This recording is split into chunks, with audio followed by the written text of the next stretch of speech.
74 corps, 3 pays, 0 survivants volontaires. C'était l'automne. Les feuilles tombaient sur les Alpes suisses comme si rien ne s'était passé, comme si, quelques heures plus tôt, des hommes et des femmes en robe de cérémonie n'avaient pas rendu leur dernier souffle dans des fermes isolées, des chalets perdus dans la montagne, des propriétés que personne n'aurait dû trouver. Les pompiers qui ont défoncé la première porte racontent tous la même chose. L'odeur d'abord, puis le silence, et puis cette image, ces corps disposés en cercle, les pieds tournés vers le centre, comme des rayons d'une roue solaire qui ne les a plus jamais quittés. Tu vas entendre une histoire vraie, une histoire que les médias ont racontée partiellement, prudemment, en évitant les détails qui dérangent. Une histoire qui pose des questions auxquelles personne n'a vraiment voulu répondre. Qui décide qu'une mort est un suicide quand les mains de la victime sont attachées dans le dos? Pour comprendre ce qui s'est passé dans ces nuits d'octobre 1994, de décembre 1995 et de mars 1997, il faut remonter beaucoup plus loin. Il faut comprendre comment des gens ordinaires, des médecins, des infirmières, des policiers, des agriculteurs, des mères de famille, ont pu en arriver là. Parce que c'est ça, la vraie terreur dans cette histoire, pas les morts, pas les corps, c'est le chemin qui y mène. L'Ordre du Temple solaire naît officiellement en 1984, dans les salons feutrés de Genève. La ville est propre, discrète, internationale. C'est la ville des banques, des organisations humanitaires, des accords secrets entre nations. C'est une ville où les gens riches apprennent très tôt à ne pas poser trop de questions. Et c'est exactement le terreau qu'il fallait à Joseph Dimambro. Dimambro a 60 ans quand il fonde l'OTS avec Luc Jouret, un médecin homéopathe belge au charme dévastateur. Dimambro est l'architecte, le financier, l'idéologue dans l'ombre. Jouret est la façade, beau parleur, voix grave, regard bleu qui te fait croire que tu es la seule personne dans la pièce. Il donne des conférences sur la médecine douce, l'écologie spirituelle, la santé naturelle. Les salles sont pleines. Les gens sortent de ces conférences avec une étrange certitude. Cet homme sait quelque chose qu'ils ne savent pas encore. Les membres de l'OTS ne sont pas des déshérités, cherchant un sens à leur vie dans une secte de banlieue. Ce sont des gens qui ont réussi, des cadres supérieurs, des professions libérales, des fonctionnaires, des gens qui ont une maison, une voiture, des enfants à l'école et un compte en banque bien garni. Et c'est précisément pour ça qu'ils sont vulnérables d'une façon particulière. Ils ont tout, et pourtant, quelque chose manque. Jouret leur donne un nom à ce manque: l'éveil.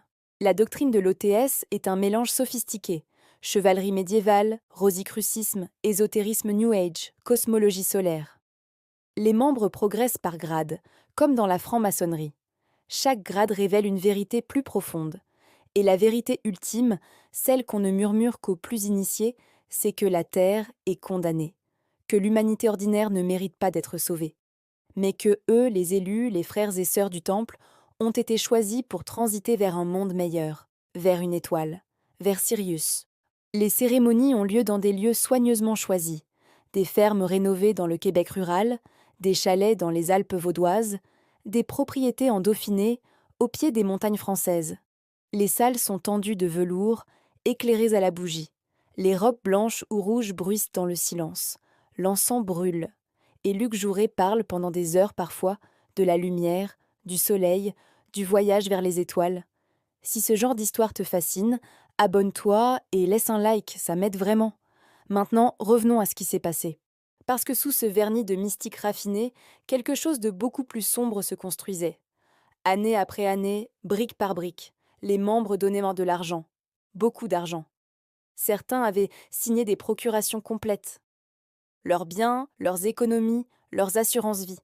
Tout coulait vers Dimambro. Et pendant ce temps, dans le secret des grades les plus élevés, la doctrine évoluait. Le transi n'était plus une métaphore. Ce n'était plus une élévation spirituelle.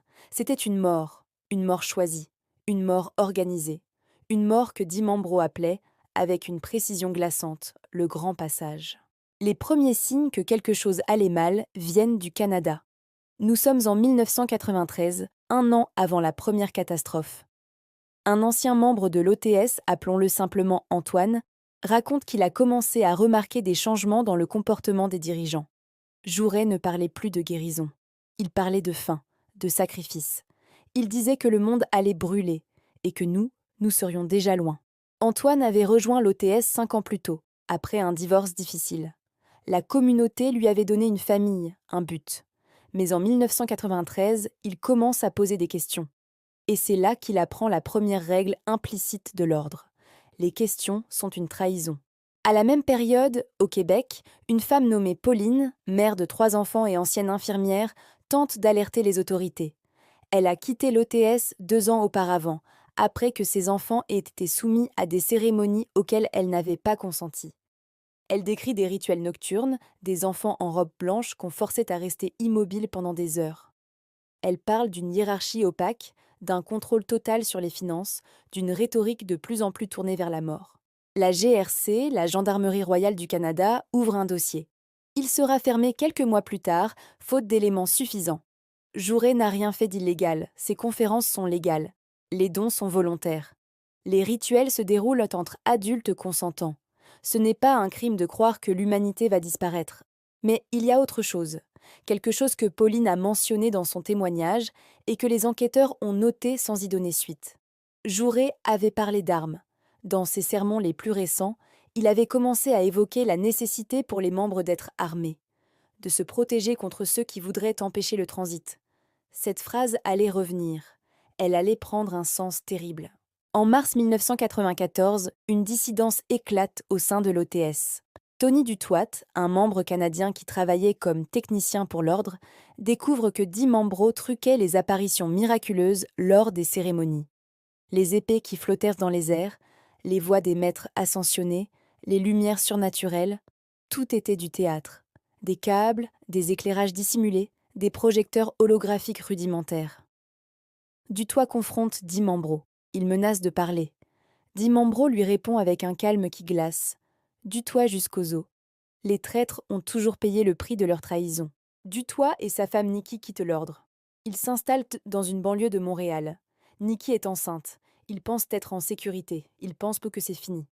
Et puis le 30 septembre 1994, leur fils Christopher Emmanuel naît. Un bébé. Dans la nuit du 4 au 5 octobre 1994, on retrouve le corps de Tony Dutoit, poignardé 50 fois. Celui de Nikki, 40 fois. Et le petit Christopher, 2 mois et demi, a été tué d'un pieu dans la gorge. Di Mambro avait dit que cet enfant était l'antéchrist, qu'il était né pour empêcher le transit, et l'ordre avait obéi. La nuit du 4 au 5 octobre 1994 restera dans les annales comme l'une des découvertes les plus macabres de l'histoire criminelle moderne. Pas une scène de crime. 3, simultanés, sur 2 continents. Il est à peine 5 heures du matin à Chéry, un petit village agricole du canton de Fribourg en Suisse. Un agriculteur appelle les pompiers parce qu'il voit de la fumée s'élever d'une ferme voisine.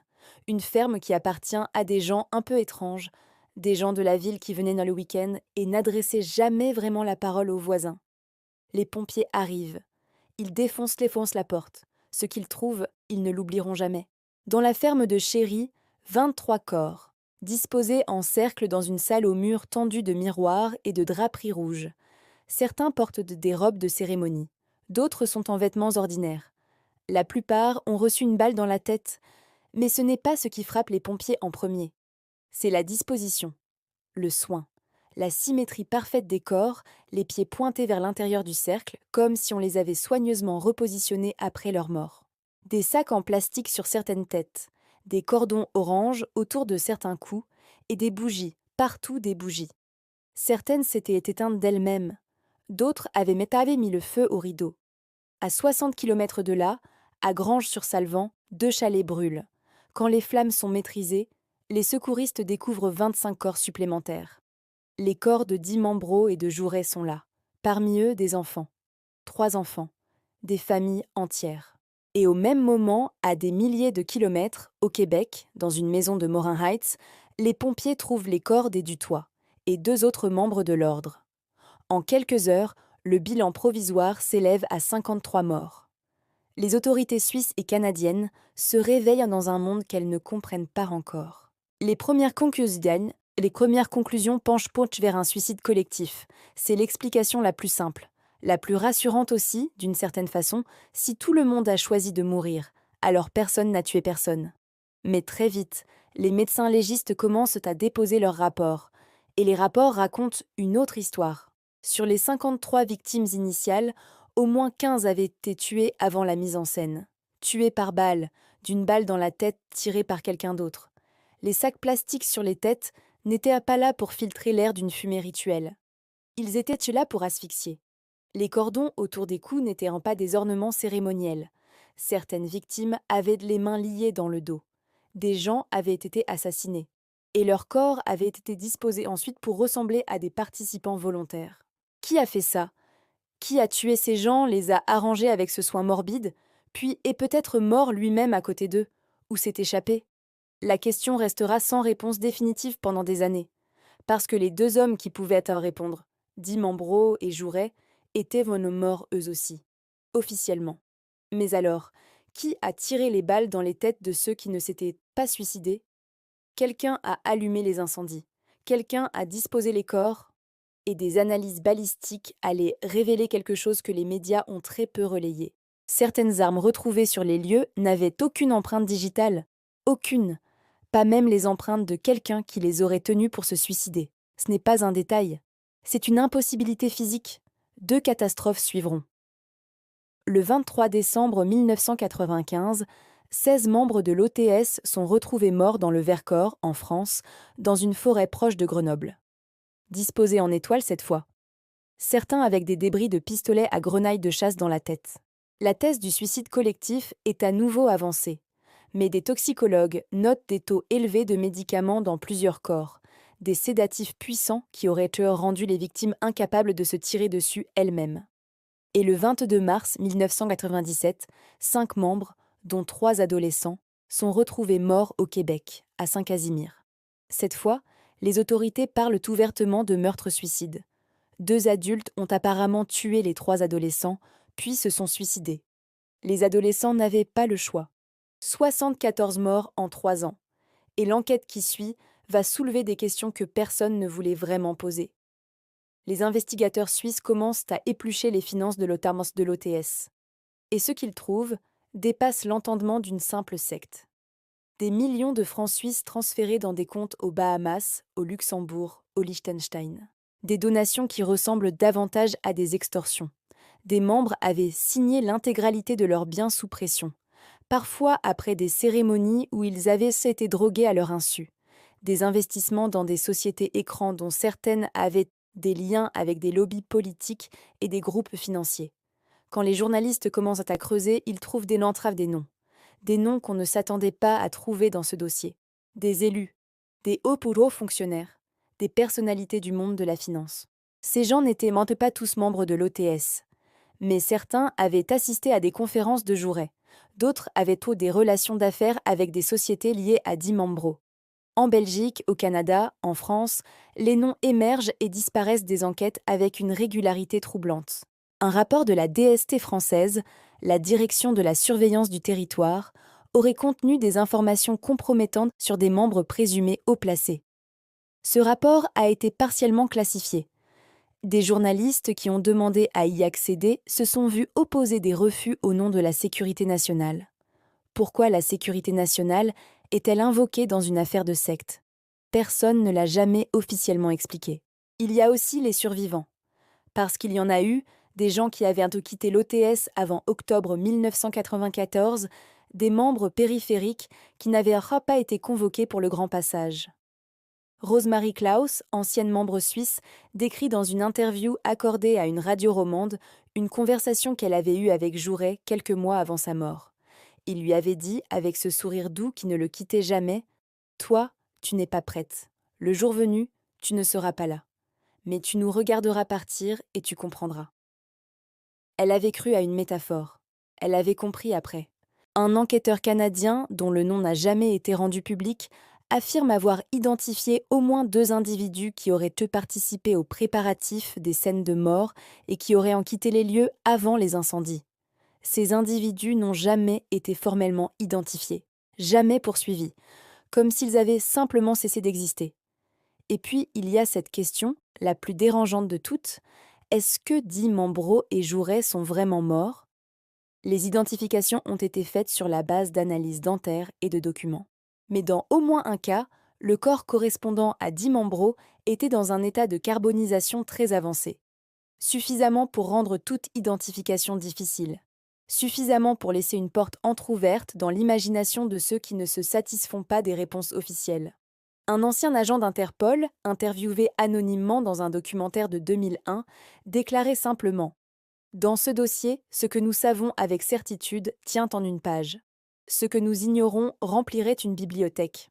Cette histoire nous dit que la manipulation n'a pas besoin d'être grossière pour être efficace, qu'elle peut se présenter sous la forme d'un médecin élégant qui parle de santé et d'harmonie, que les victimes ne sont pas toujours celles qu'on imagine, naïves, désespérées, crédules.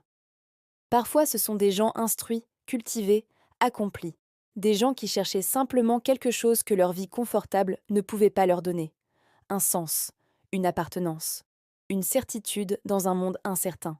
Elle nous dit aussi que certaines morts posent des questions auxquelles les réponses officielles ne suffisent pas. Qu'il y a une différence entre ce qui est légalement clos et ce qui est moralement résolu. Le dossier judiciaire suisse a été refermé. Le dossier canadien aussi. Les responsables principaux sont morts, officiellement. Il n'y a personne à juger. Mais les mains liées dans le dos de certaines victimes. Qui les a liées? Les enfants morts avec un pieu dans la gorge. Qui a levé la main? Les empreintes digitales absentes sur des armes retrouvées dans des pièces fermées de l'intérieur. Comment est-ce possible? Et cette phrase que Jouret répétait dans ses dernières prédications, que plusieurs survivants ont rapportée presque mot pour mot: quand nous serons partis, ceux qui restent n'auront plus aucune preuve de ce que nous avons vraiment été. Repense à la ferme de Chéry, au corps disposé en cercle, à la symétrie parfaite, à ce soin que quelqu'un a pris, au milieu du carnage, au milieu des corps, au milieu de la fumée qui commençait à s'élever, pour que chaque pied pointe exactement vers le centre. Comme les rayons d'un soleil. Quelqu'un était encore vivant dans cette pièce après que tout le monde fut mort. Et personne ne sait où il est allé.